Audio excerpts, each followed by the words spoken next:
So this incredible device is the Samsung Fold 8, and this is one step closer to what I believe to be an imminent future in smartphone photography. Let's talk about it. And big thank you to Squarespace for sponsoring today's video. We'll talk about them a little bit later on. So I never start videos this way. We'll get to my creative brain in a second. Speaking just as a general user of the Fold 8, this is the best folding phone I've ever used. It opens and closes so much smoother than the Fold 7. The crease feels less noticeable when you're looking at the phone. It's light, the form factor in hand is amazing. Using this for media and browsing is great as well. Some apps still need some developmental work for the change in the form factor, but overall, as a non-creative, just general person, I'm really liking this. It's the most excited I've been about a smartphone in a really long time. It just felt like that was some important context before we get into the nerdy photographer, artistic side of my brain. So let's get back in the studio where I can stop sweating and get into it. And if you're into a channel that gives more the creative perspective and artistic perspective on tech, consider subscribing to the channel. So today we're answering three main questions about the Samsung Fold 8. First is, how good are these cameras? The second is why this is a positive step forward in foldable smartphone photography. And finally, who is this camera best suited for? Now this year I planned on staying away from folding smartphones because last year I was a little bit underwhelmed. I used the Fold 7, made a video about it, and I got the Pixel 10 Pro Fold to use. And after testing this camera, I didn't even make a video about it because I felt like I was just saying the same thing over and over. But with the Fold 8, this change to the form factor, this passport style, caught my attention and made me rethink this no folding videos for 2026. Now, the first thing I did when I got this out of the box was a quick flat lay photo test just to see what I'm working with, get a first impressions. And these first impressions were pretty much exactly what I expected. The photos were good. Nothing that blew me away, but they weren't bad either. And after putting this in a number of different situations over the last couple days, overall, my first impressions are still my impressions now. This is a good camera. It's going to get the job done. It's nothing incredible, but it's also not bad. It's pretty much what I expected initially. Now, this phone does allow you to capture images in Pro Mode and Expert RAW, which explains the discrepancy between the images that were labeled JPEG, which probably felt a little bit underwhelming to you, and the images labeled DNG edited, which you probably thought looked pretty good. You see, if you're someone just getting the Fold 8 out of the box and you want to make JPEG images, you probably will feel like, this camera could be a little bit better. But if you understand how to use DNG files and RAW files, with the new form factor on this phone plus RAW files, this really isn't that bad. If you know what you're doing, you can get away with this camera. Overall, the limitations to this are not that big of a deal to me. The fact that it doesn't have 200 megapixels isn't the end of the world in my opinion, and also the fact that this doesn't have a telephoto lens is not the end of the world in my opinion, because I think for most people, telephoto is what they use the least. Obviously, there's exceptions to that, but overall, these limitations are not anything that I'm necessarily mad about. Now, it's difficult to assess exactly where these full limitations are without comparing it to the S26 Ultra, which was a smartphone camera that I was extremely impressed by. So what I'm going to do is make a completely separate video where I dedicate a bunch of time to making side-by-side images, and we'll go through all those comparisons and get really nerdy, and I'll break down exactly where the differences are. So stay tuned for that. It will probably take me a couple weeks to make that video. Now, something that was driving me crazy on this phone was the fact that if you had your camera open on full screen, maybe just to see more or change a setting, and you closed the phone, your app would shut down and you'd have to reopen the camera. You can go into your settings and search for continue apps on cover screen, change it to always, and this will allow you to have an app open in full screen, and then when you switch to the Fold, the screen will still display what you're using, so it won't close your camera, won't close whatever app you're using. But overall, I would describe these cameras as fine.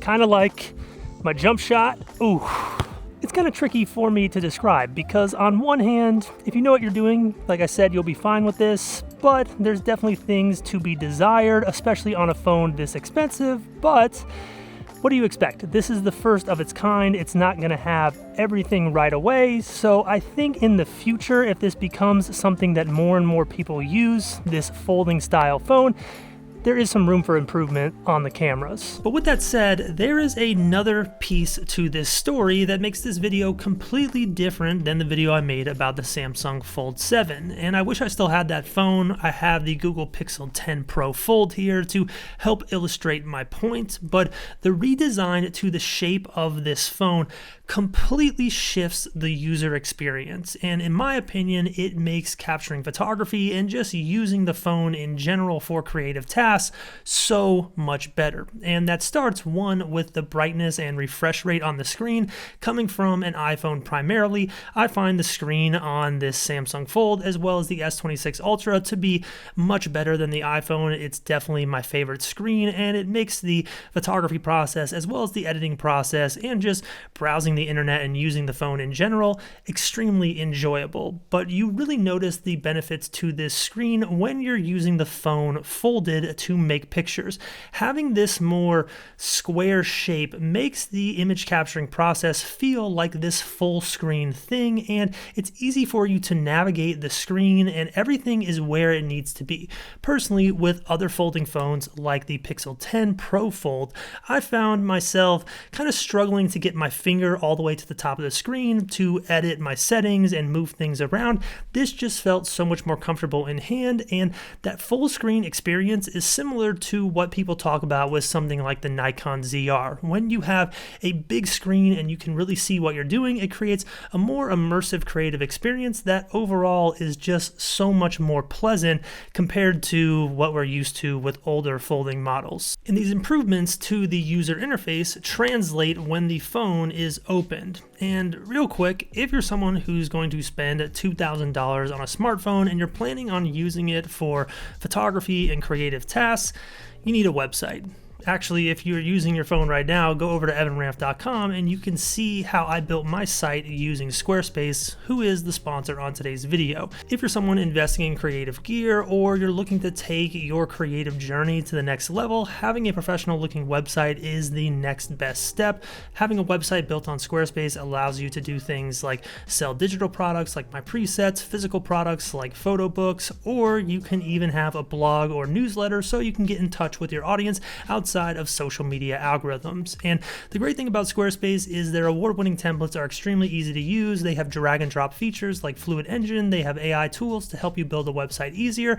And on top of that, they have things like Squarespace payments. So if you are doing e-commerce, you can accept payments straight through your site without a third-party payment processor. So if you're investing into expensive gear, also invest into yourself with a website built on Squarespace, and they're hooking up the channel with a special offer. Just go to squarespace.com/EvanRanft to start a free trial and use code EvanRanft to save 10% at checkout. That's squarespace.com/EvanRanft to start a free trial and use code EvanRanft to save 10% at checkout. Big thank you to Squarespace for sponsoring today's video. Now, where was I? At the beginning of the video, I mentioned how this is a positive step forward in smartphone creativity, and it has to do with when the phone is actually open.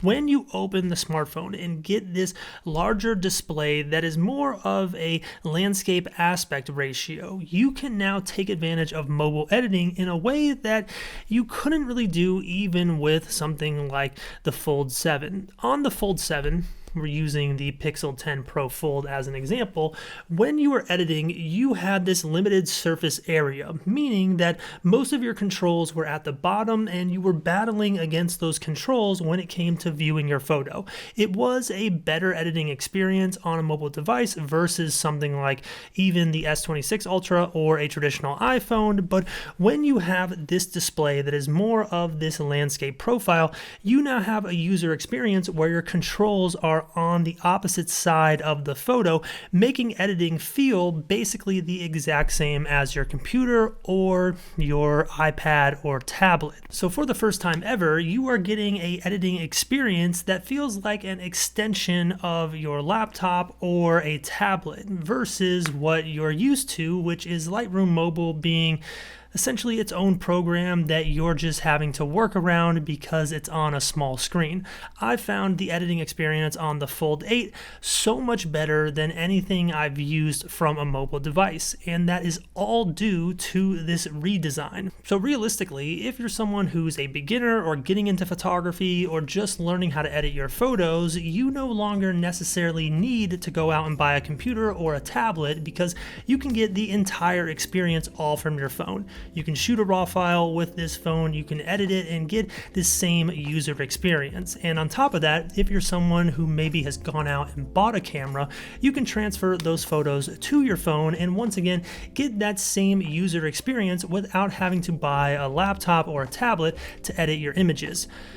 I might be overhyping that, but for me, that is a huge step forward in the smartphone creative world. So at the end of my video about the Samsung Fold 7, I said that folding phones felt like an imminent future for smartphone creativity, and this Fold 8 just takes it to the next level, but the limitations to the camera don't feel as severe because of the improvements and benefits you get to this change in the form factor. Makes me really excited and interested to see if Apple actually puts out a folding phone, what that looks like, and I'll definitely make a comparison if it happens. So stay tuned for that in the future. Stay tuned for this compared to the S26 Ultra, and also I have the Google Pixel 11 Pro that I gotta open up and get to work with. So a lot of cool stuff coming to the channel. Hopefully this helped you out. Thanks for watching. Thumbs up the video if you enjoyed it, and I'll catch y'all in the next one.